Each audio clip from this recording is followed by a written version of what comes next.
Kung gusto nyo ng basketball shoes, New Kyrie Antawan. Mabibili lamang sa halagang $2,199. I-click lamang ang link sa comment section.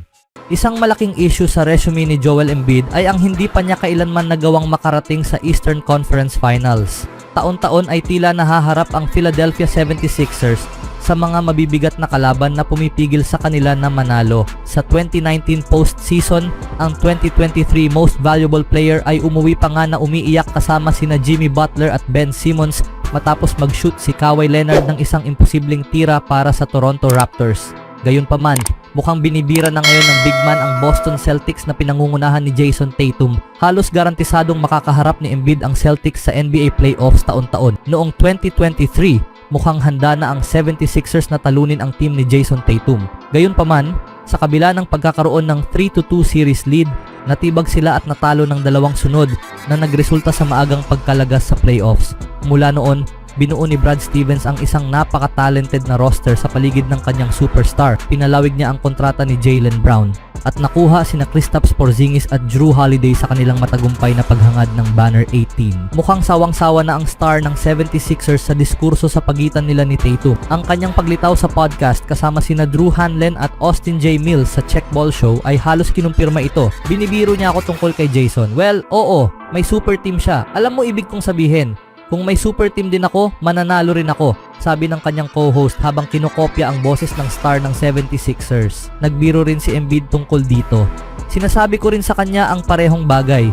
Kung mag-shoot ako ng 5 out of 20, tatambakan kami, sabi ng dating most valuable player. Gaano kagaling si Joel Embiid sa mga laban ng Celtics kontra 76ers? Ang dalawang team na ito ay magkakaroon pa ng mas matinding laban sa mga darating na taon. Pagkatapos ng lahat, si Embiid ay may tulong na ngayon mula kina Paul George at Tyrese Maxey sa 76ers. Samantala, pinapanatili ng Celtics ang kanilang core para sa isang napakalaking pagkakataon na manalo ng ika-19 na banner sa kasaysayan ng prangkisa.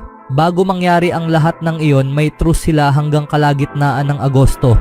Si Embiid ay makakasama ang tatlong manlalaro ng Celtics na sina Holiday, White at Tatum para sa 2024 Paris Olympics. Sana'y mapag-aralan ng malaking tao ng 76ers ang kanilang estilo ng laro upang siya ang makatawa sa huli laban sa team ni Brad Stevens. Sa ibang balita naman mga kaibigan, si Victor Wembanyama, ang 7'4" phenom mula sa France, kamakailan ay nagsalita sa media tungkol sa darating na 2024 Paris Olympics at pinofocus ang atensyon sa mga mitiin ng kanyang national team sa halip na sa potensyal na pagharap sa Team USA. Nang tanungin kung siya ay nasasabik na makipaglaro laban sa American squad, sinabi ni Wembanyama, "Nasasabik akong makipaglaro laban sa anumang magagaling na team. Pero ito ay tungkol sa amin. Sinusubukan naming makarating hanggat maaari para sa gintong medalya. Kaya't hindi mahalaga kung sino ang aming mga kalaban." Ang tugon ni Wembanyama ay nagpapakita ng kanyang determinasyon at dedikasyon sa tagumpay ng kanyang team na binibigyang diin ang kolektibong pagsisikap na kinakailangan upang makamit ang gintong medalya. Bilang sentro ng French squad, pangungunahan ni Wembanyama ang isang talented na grupo na kinabibilangan ng mga NBA stars tulad nina Nicolas Batum, Rudy Gobert at Evan Fournier. Ang malakas na lineup na ito ay maghahangad na mapabuti ang kanilang pagtatapos na silver medal sa naantalang 2021 Tokyo Olympics. Ang Team USA na tradisyonal na powerhouse sa international basketball ay magsisimula ng kanilang paglalakbay sa Group C. Ang potensyal na sagupaan sa pagitan ng France at USA ay lubos na inaabangan dahil sa talento ng parehong panig. Gayunpaman, nananatiling nakatuon si Wembanyama sa mas malawak na layunin ng pag-secure ng gintong medalya anuman ang kalaban. Ang 2024 Paris Olympics ay nagtatanghal ng isang natatanging pagkakataon para kay Wembanyama at sa kanyang team. Ang paglalaro sa sariling bayan ay nagdadagdag ng dagdag na layer ng motibasyon at pressure. Ang maturity at focus ni Wembanyama sa tagumpay ng team kaysa sa mga individual matchups ay nagpapakita ng kanyang mga katangian bilang leader at kahandaan na harapin ang mga pinakamagagaling sa mundo. Habang naghahanda ang France para sa Olympics, ang kakayahan ni Wembanyama na manatiling grounded at unahin ang mga layunin ng team ay magiging mahalaga. Sa mga mata ng basketball world na nakatutok sa kanya, ang kanyang pagganap at pamumuno ay maglalaro ng malaking papel sa paghahangad ng France para sa gintong medalya. Victor Wembanyama, kailangan dalhin ang pag-asa ng kanyang team. Si Victor Wembanyama, ang 7'4" prodigy, ay kailangang pasanin ang malaking pag-asa ng French national basketball team habang sila'y nag-aasam ng tagumpay sa darating na 2024 Paris Olympics. Matapos magsimula ang kanilang paghahanda sa kampanya na may dalawang promising na panalo sa friendly matches, natibag ang France na talo sa 4 na sunod-sunod na laro at nasa hindi magandang kalagayan. Ang kamanghamanghang rookie season ni Wembanyama sa NBA ay nagtakda ng mataas na inaasahan para sa kanyang pagganap sa Olympics. Sa average na 21.4 points, 10.6 rebounds, 3.9 assists, 1.2 steals at 3.6 blocks bawat laro, hindi lamang niya napanalunan ang Rookie of the Year award kundi natapos din bilang runner-up para sa Defensive Player of the Year. Bukod dito, nakuha niya ang pwesto sa All-NBA Defensive First Team na nagpapakita ng kanyang all-around impact sa court. Ano ang masasabi niyo mga kaibigan? Sa sumunod na balita naman, si Jonathan Kuminga ay kilala bilang isa sa mga pinakakapanapanabik na batang player sa NBA matapos ang kanyang breakout 2023-24 season. Ngunit premature ba ang hype? Ibinahagi ni Dan Faval ng Bleacher Report ang kanyang ranking ng mga pinaka-overrated na manlalaro sa liga kung saan nangunguna si Kuminga sa listahan. Punto sa usapan, kailangan pa ng mas marami sa magkabilang dulo ng court sa mas mahabang panahon. Nasa puntong iniisip na isa siya sa pinaka-overrated na player sa NBA, sabi ni Dan Faval sa Hardwood Knocks podcast ng Bleacher Report. At hindi ko ibig sabihin ito bilang insulto, pero pinag-uusapan natin siya na parang mayroon siyang Mikal Bridges type na non-star value. Nakikita ko ang potensyal sa kanya, pero sa ngayon, hindi ko pinagkakatiwalaan ang kanyang shooting.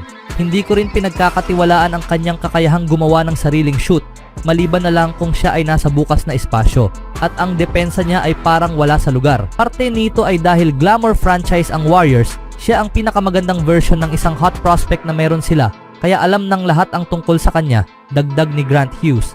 At ang mga highlights ay nakakaengganyo rin. Gustong-gusto natin ang A+ athleticism. At dahil dito, mas mahirap maging makatwiran tungkol sa kanya. Hindi siya nagpapakita sa tamang lugar sa depensa madalas. Hindi rin siya nagre-rebound. Kaya't hindi ito isang kontrobersyal na opinyon na sabihing siya ay overrated. Kasabay nito, ang potensyal niya ay napakataas pa rin.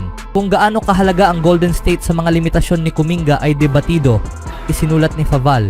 Wala siyang consistent na role hanggang sa nakaraang season at huwag magkamali, ang per minute production niya ay kapansin-pansin. Pero ang ideya na siya ay cornerstone material parehong sa loob at labas ng Warriors organization ay kakaiba. Marahil ay maabot niya ito balang araw. Sana ay magawa niya. Hindi pa siya naroroon, bagaman. Ang 4 na players na ranggo sa likod ni Kuminga ay sina Jalen Green ng Houston, number 2, Miles Bridges ng Charlotte, number 3, Jamal Murray ng Denver, number 4, at Jonathan Isaac ng Orlando, number 5. Matapos piliin si Kuminga na 18-year-old pa lamang sa number 7 pick sa 2021 NBA Draft, ang batang forward ay nahirapang magkaroon ng malinaw at consistent na role sa rotations ni Coach Steve Kerr sa unang 2 season bago nagkaroon ng standout na kampanya noong nakaraang season. Sa 74 games, 46 starts noong 2023-24 season, nag-average si Kuminga ng career highs sa 16.1 points, 4.8 rebounds at 2.2 assists kada laro habang nag-shoot ng 52.9% mula sa field at 32.1% mula sa 3-point range. Ang 21-year-old na player ay naging consistent na pangalawang scoring option kay superstar guard Steph Curry habang ipinapakita ang explosiveness na nag-udyok sa Golden State na piliin siya 3 taon na ang nakalilipas. Gayunpaman, tulad ng ipinapunto ng Bleacher Report, may espasyo pa para sa paglago ni Kuminga sa depensa at paulit-ulit na binigyang diin ni Kerr ang kanyang kagustuhan na mapabuti si Kuminga bilang isang shooter at playmaker. Totoo nga bang most overrated si Kuminga? Anong masasabi niyo mga kaibigan? Always do it on my own, so I gotta get through it. And the only thing I know is to love what I'm doing. Never give up, never slow, till I finally prove it. Never listen to the no's, I just wanna keep moving. Keep my head up when I act, head up, that's a fact.